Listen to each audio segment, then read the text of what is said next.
Selon le dernier bilan, on parle de 4 personnes décédées, une personne ensevelie et également un blessé. C'est ce qu'indiquent à l'instant les gendarmes. Ça s'est donc passé tout à l'heure dans les Alpes-Maritimes à Entraunes, près du col de la Cayolle à Estanques. C'est une commune d'Entraunes. Un groupe de randonneurs à ski donc a été pris par cette coulée de neige. Des personnes qui étaient a priori accompagnées d'un guide. C'est ce que nous indique la mairie.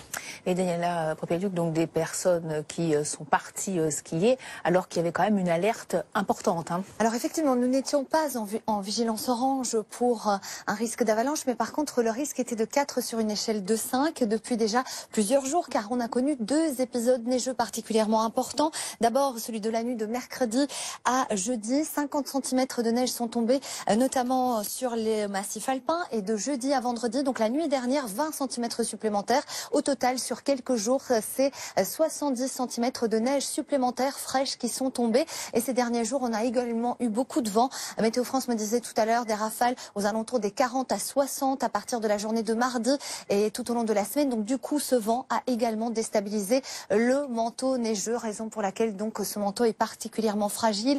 Et si vous êtes dans le massif alpin, évitez au maximum le ski hors piste, car ce risque d'avalanche de 4 sur une échelle de 5 restera marqué tout au long du week-end et même cet après-midi, bien évidemment. Oui, parce que là, toutes les conditions sont réunies pour avoir des avalanches. On a eu du froid, on a eu des redoux, on a eu de la neige, on a eu de la pluie et le vent aussi qui fait des plaques à vent pour les avalanches. Exactement, il y a tout, vraiment cette variabilité du climat de cet hiver qui est particulièrement marqué. On a effectivement eu le redout de grosses chutes de neige, rappelez-vous, en début d'hiver. Et puis effectivement, ces derniers temps, avec donc ce froid glacial et ces fortes chutes de neige qui sont tombées en montagne, et bien du coup, le manteau neigeux est assez instable, est assez fragile sur ce massif alpin. Le vent s'est ajouté à ces conditions météo particulièrement compliquées. Donc le vent a déstabilisé ce manteau neigeux. Le risque d'avalanche était marqué de 4 sur une échelle de 5. C'est vrai, nous n'avions pas de vigilance orange, mais ce risque était marqué. Nous l'avions annoncé, Météo France l'a annoncé depuis déjà quelques jours. Et ce risque restera marqué sur le massif alpin tout au long de cet après-midi, mais aussi tout au long de ce week-end. Alors, de gros moyens.